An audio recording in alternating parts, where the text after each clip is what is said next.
Welcome back to Kay's Corner. My name is Kori if you're new. And today we are rescuing some potatoes. These are also from that local church. I went by and they are starting to sprout and nobody wanted them. So I got 4 bags. I'm going to peel them up and then decide what I'm going to do with them. And when I figure that out, I'll be back to share it with you. Alright, so opening it up. Looks like it's a mixture. Some small ones. Probably the end of the season potatoes. If I had room, I would plant these babies, but I'm still in an apartment. So I just wanted to show you that they still are perfectly good, edible, and preservable. We'll be back. And here we are.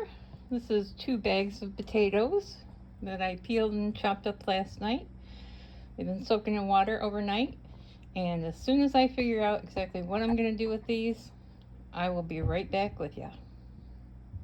Until then. All right. So it is time to get these here potatoes done. What I have decided to do is I did soak them like I showed you in the last clip. Put the glove on because I have a band-aid on this finger here. So what I did is I just cubed them like you had seen in the video. And because my wrists aren't feeling very good today, I am using 2 choppers, and I don't mind. Washing 2 of them is perfectly okay with me.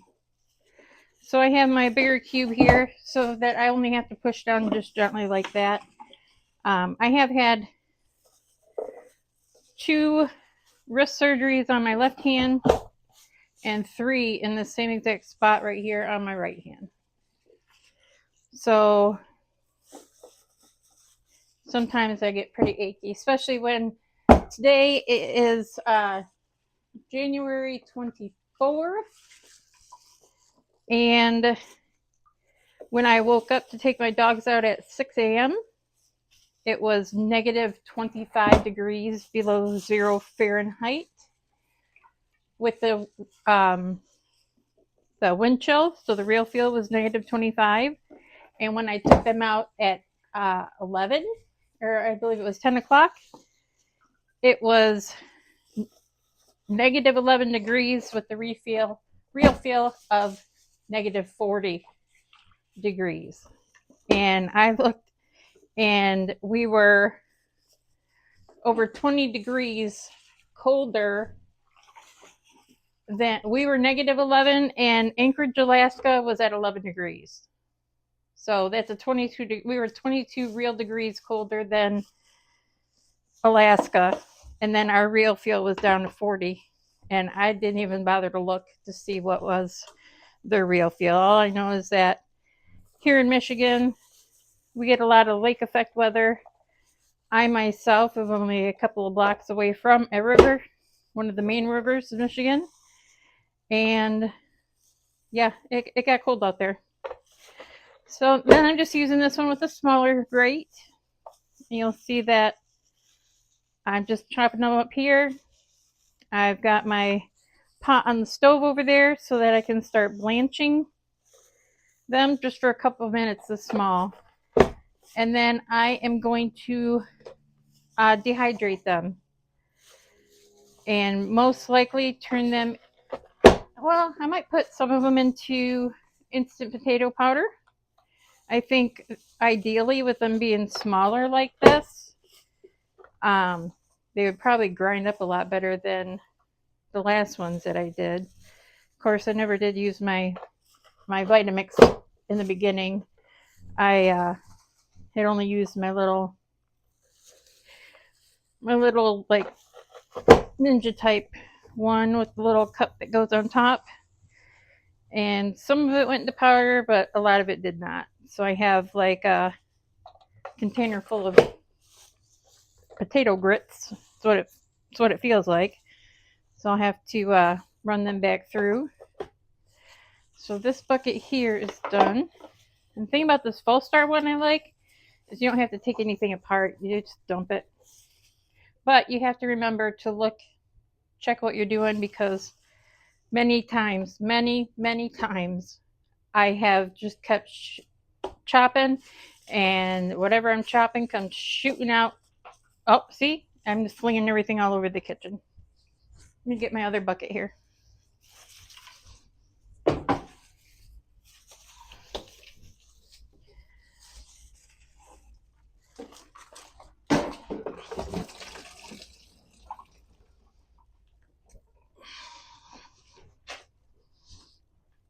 Okay.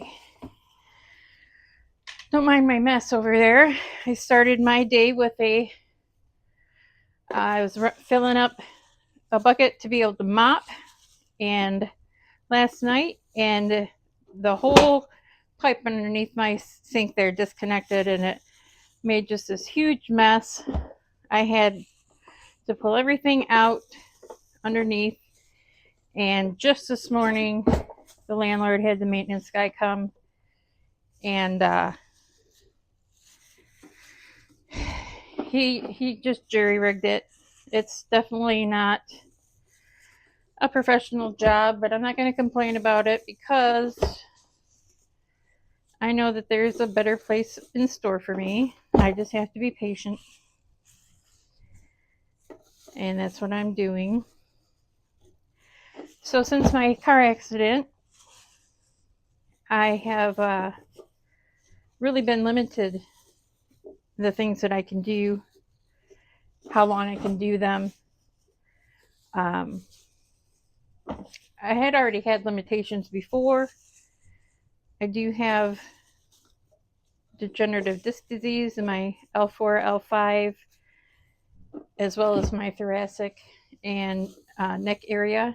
That's new, so those ones aren't as bad. But my lower back can be really debilitating before the accident.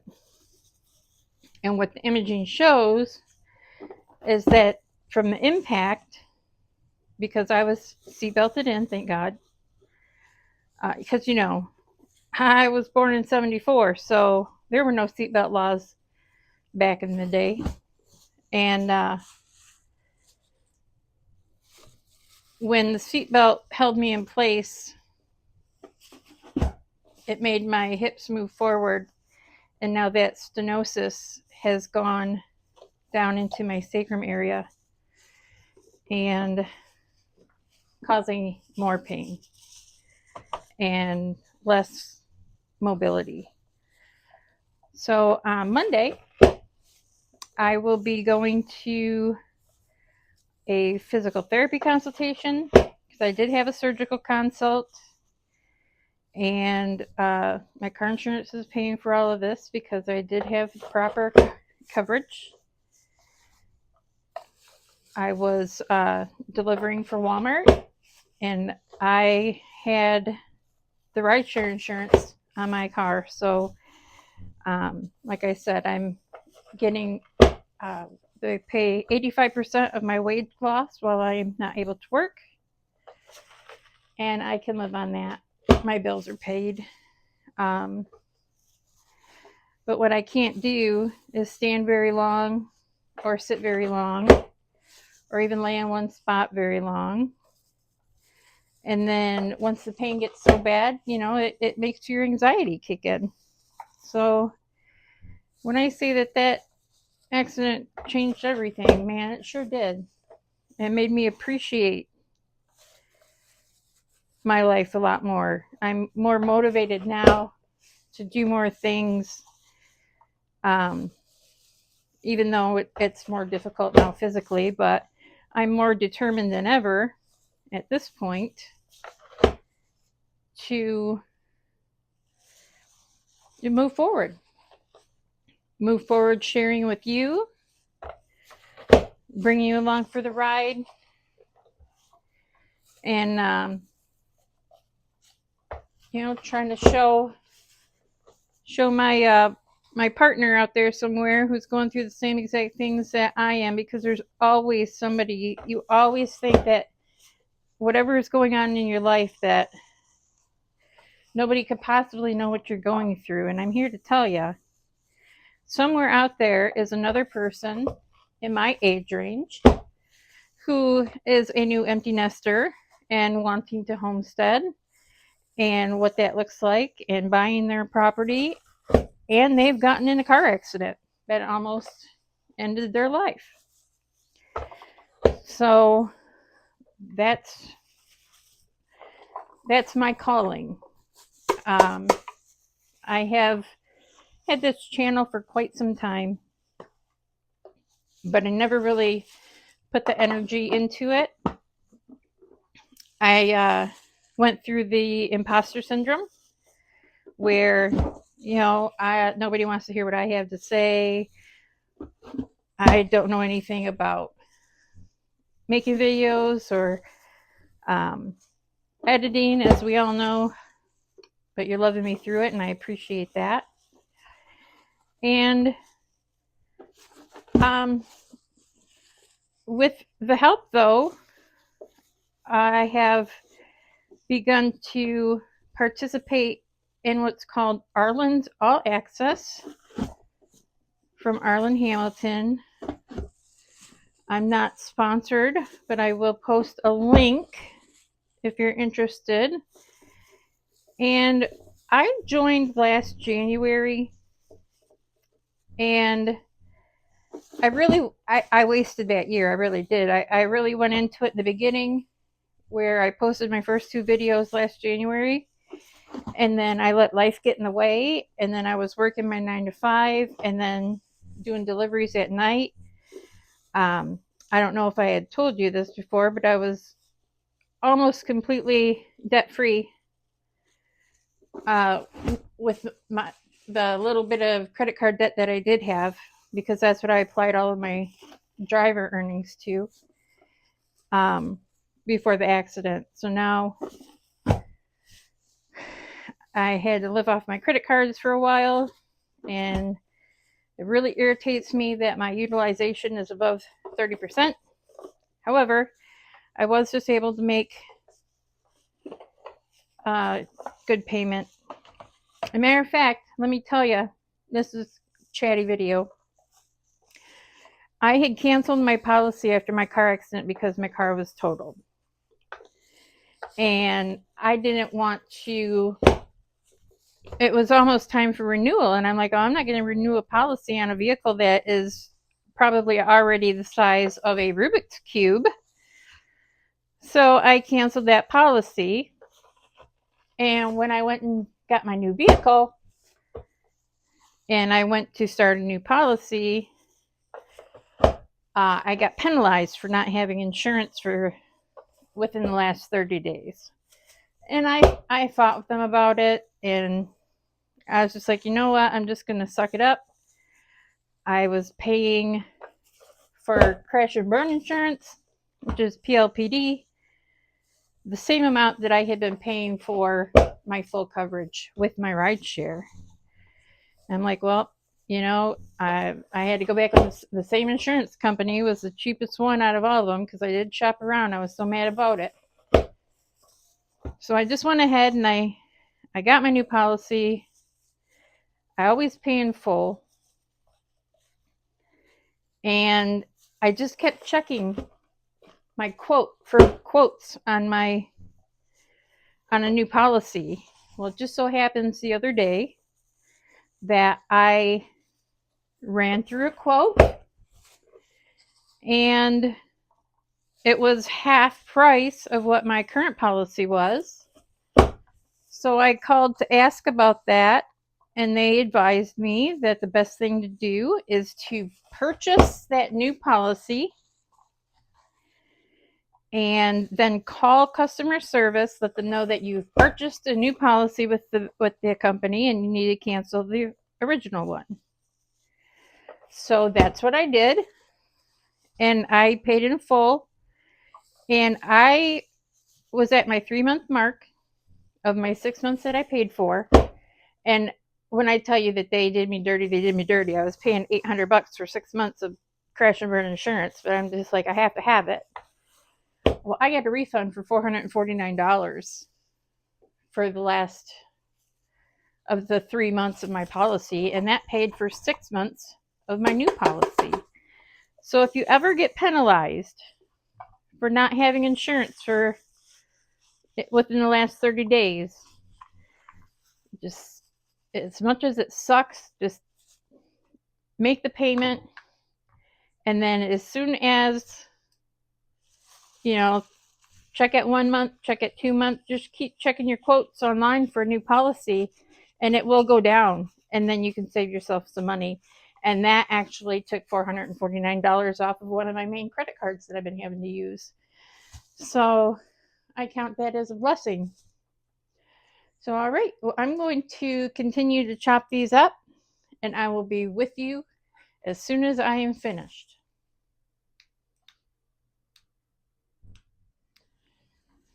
Here we are. Got my water up to a boil. It's pretty starchy already. And all I'm going to do,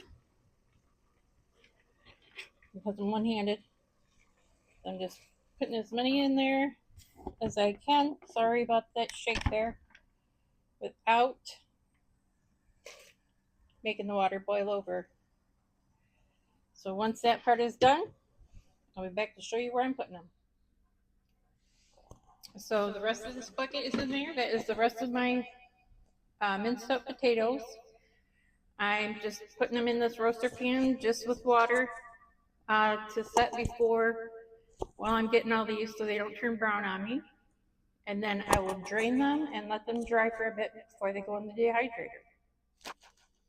Here we are. I just poured the rest of those blanched potatoes. And now I only leave them in there for 2 minutes. They're so small. But I do find they look a lot better when you dehydrate them if they're not all brown. And I did hash browns once, and I really should have just dunked them for like a minute, and I didn't.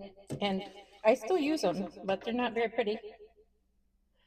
So what I'm going to do here, you see I dumped the last of them in there. It's still warm, but they're going to actually dry off a lot better because they're still hot.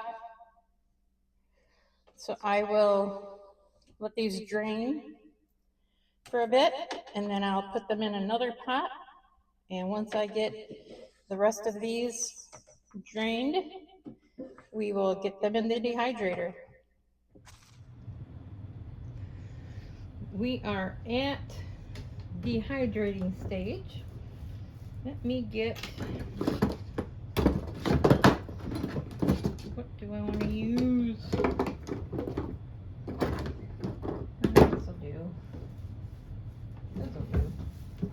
Put it in there. Alright, so here's all my little cubes. Now you will see some discoloration because I ended up having to go lay down and I fell asleep. And so these sat here like this for a bit. So as I see them, I'll just pick out any of it. They're perfectly good to eat. There's no reason other than vanity to pick them out. Matter of fact, I'm not even going to. Once it's all blended up, it'll all look the same. Now I'm not going to worry about a single layer with these because as they dry, they are going to get so tiny. And I wish I had bigger sheet. Well, see now that one, I don't like that one. That one gave me the heebie-jeebies. I know it's good. Y'all saw these when I was cutting them. These are all on the top layer. I didn't put any water in the bucket after I put them in here because my intention was to get the onions out of the dehydrator. I did a round of just regular onions after the caramelization onions. And I want to fill in the gaps there. I didn't even do that. I was hurting. And, you know, yeah, I'm 51, but I am way, and I've been saying this for probably 15 years, that I am way too young to feel so old. All right, so here is our first tater tray. I know, it's driving me nuts. It's driving me nuts. I can't not do it. I can't not do it. Oh, I feel horrible. Okay, let me get this in the dehydrator.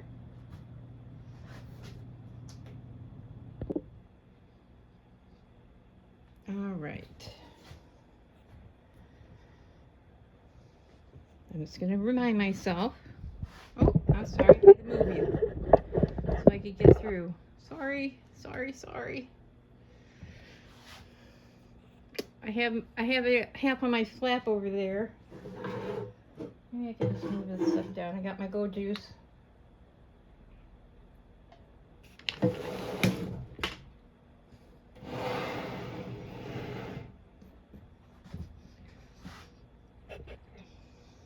Bear with me.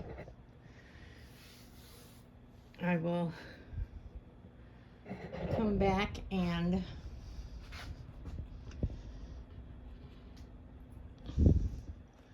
open this back up, sanitize it.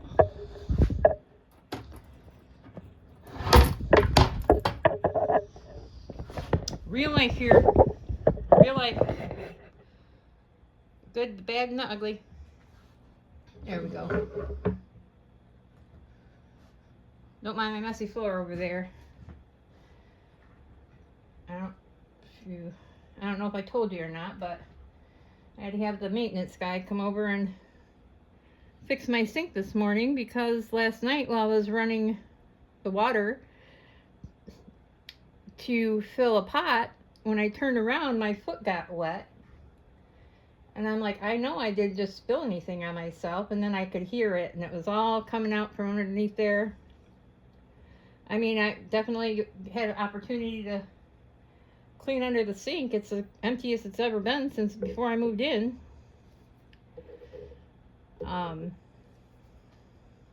But yeah, so, and then I was already in the process of doing this when he came.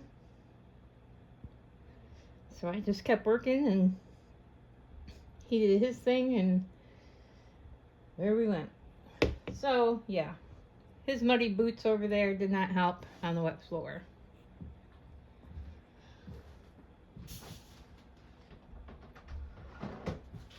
All right, number 2. So that is one of the things with, you know, I've been dealing with chronic pain for all of my adult life. The first time my back went out was when I was 18. I didn't know what happened. I was actually had slept at a friend's house in a waterbed, and I couldn't stand up. I couldn't get out of the bed. When I did finally get up out of the bed, I couldn't walk. And I was babysitting her 3 kids. Or 4 kids, sorry. She had, the oldest was a girl and then a boy. And then there was a set of twins, a boy and a girl. And they had to help take care of me that day. And I didn't think anything of it, you know, I don't even remember, honestly, how long it took to go back in place. I'd never had that happen before. But it just continually happened throughout my life. And it wasn't until my youngest son was probably 2 or 3 years old. So this would have been in 2003, 2004, that I called the wrong chiropractors, because it had happened once when my uncle was over visiting, and he saw me not be able to move because I just turned the wrong way. I don't have to be doing anything for it to go out like that. And so he took me to a chiropractor in town who he didn't do an x-ray or anything. He just adjusted me, and it was painful, and it didn't help at all. And I never wanted to go back. But I was vacuuming my living room while my kids were playing.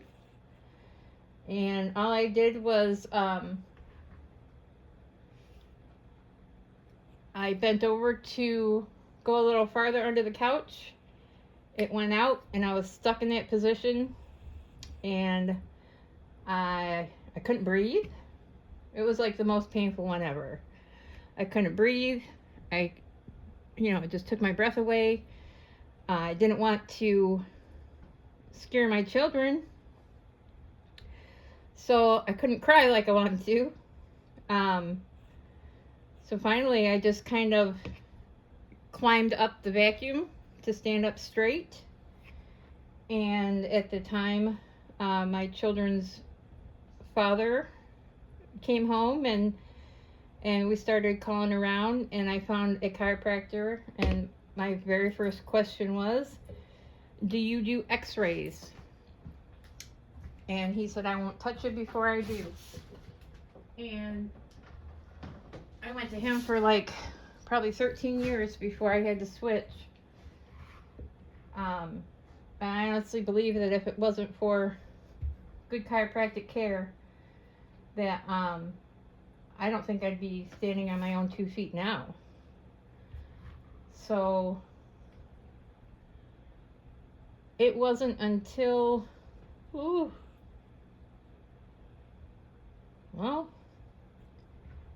my early 30s when I finally, they did an MRI and told me I had degenerative disc disease, and that was causing my sacrum to pop out of place.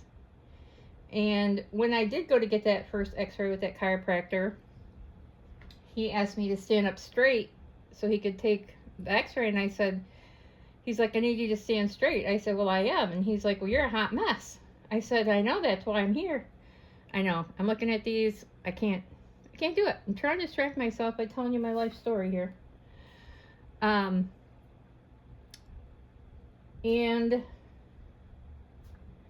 he said, look down.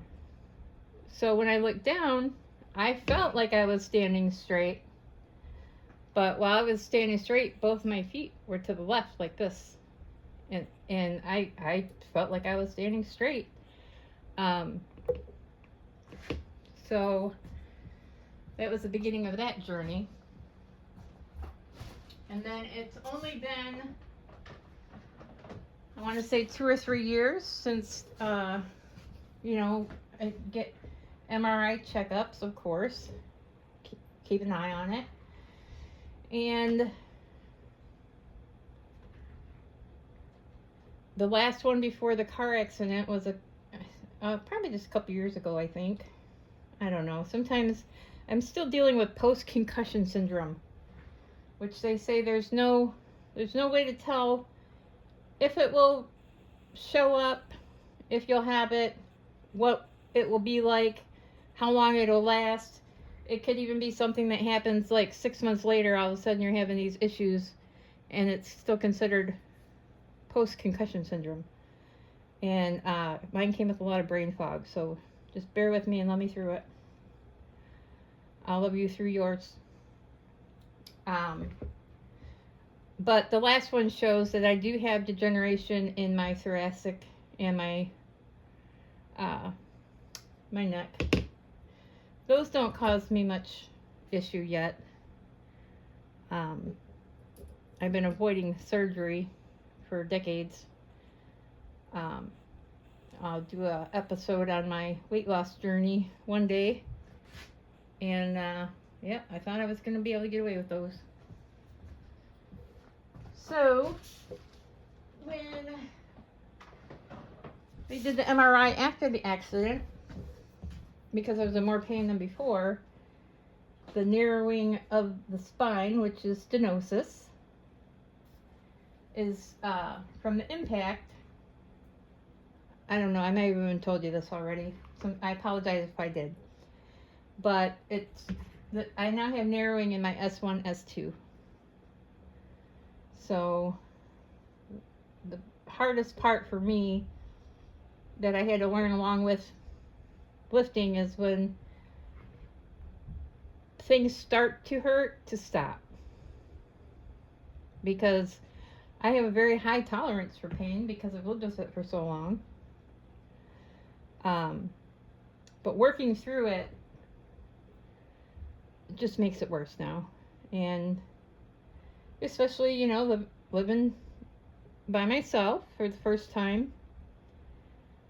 these last few years, which I do not like. You know, I'm home by myself, so I make sure I don't go in any room without my cell phone, just in case something happens. I never take my dogs out without it. During this healing process, there are, especially in the beginning, I could not take my dogs out on my own.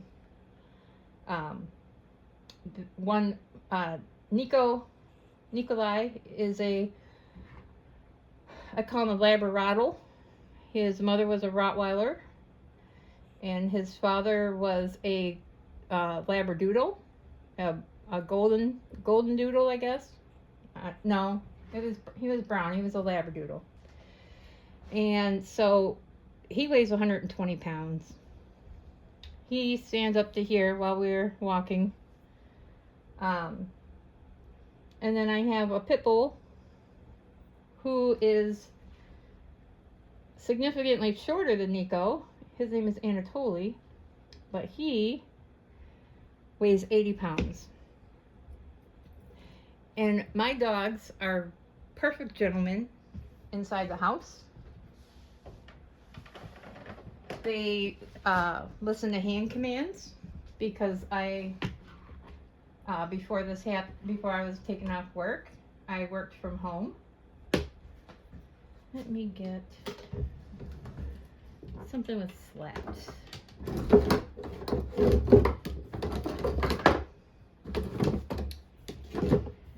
So they had to, you know, I was home here, but if they were getting, you know, too barky, I just snapped my fingers and got their attention and then gave them a command and they just do it, which is wonderful. However, once we go outside, they turn into junkyard dogs. They don't hear me. They don't see me. Everything is a threat. They have to protect me at all costs from anything. If they will stop pooping, I'm not even kidding, it's TMI, but they will stop pooping if the wind blows too hard, to turn around and see who touched them or who's there. And Nico will be like, you know, like he's like, who's there? It's absolutely ridiculous. So I have just, I have a dog training course that I'm taking. Nico will be 8 on Valentine's Day. Anatoly will be 5 on April 19th. Wow, that sure happened fast. But because they do know how to take command, I just need to be able to work with them more. When I got Anatoly, he was happy accident. I was just dog sitting for a neighbor and she called and said she wasn't coming back. What would I like to do with a dog? And I'm like, well, we're in love now, so he's staying here. And I was staying at a house with a fenced in backyard, so as soon as I opened that back door, they just ran, go do their business, play in the yard. And so now he just assumes that any door that opens is his giant backyard. And he is fixed, but they will both still run. And the car that I got in an accident with was a 5-speed manual transmission.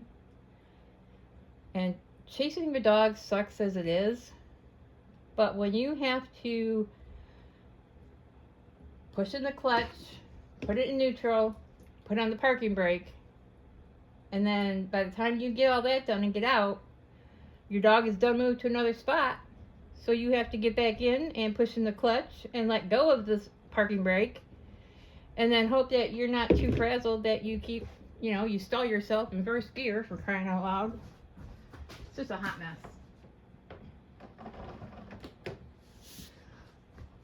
So I don't even know how I got off on that tangent. Oh, because I wasn't able to take them out after the accident. I have wonderful neighbors and family who took my dogs out for me for months. And if it's a bad day, I can still call. There's like a phone tree where Kori needs the dogs taken out. I can call and see who's available to come take them out for me if I'm too sore. So I always say if I could have my old pain back before the accident, I would never complain about it again. The medication that I'm already on for the pain was just taking the edge off of the previous pain to begin with. I refuse anything stronger. I just don't want to be stoned all day. I want to be able to just have a decent quality of life, and I can deal with taking the edge off to be able to have some joy in my life. So we'll see how physical therapy and pain management goes. I've never been to pain management before.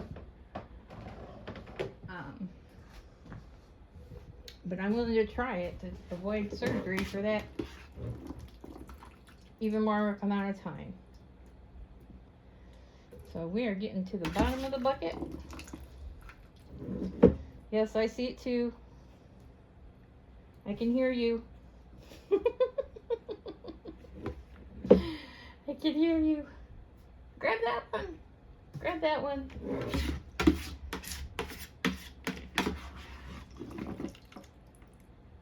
All right. So let me just... I'm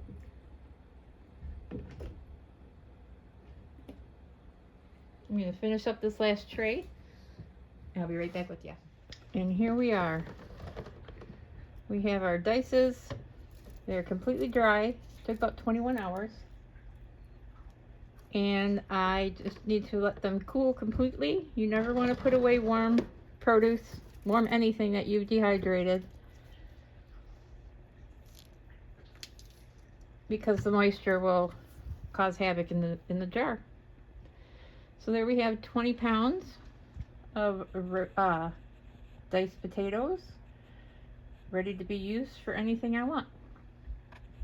I want to thank you again for stopping by and spending your precious time with me. I'll see you in the next one. God bless.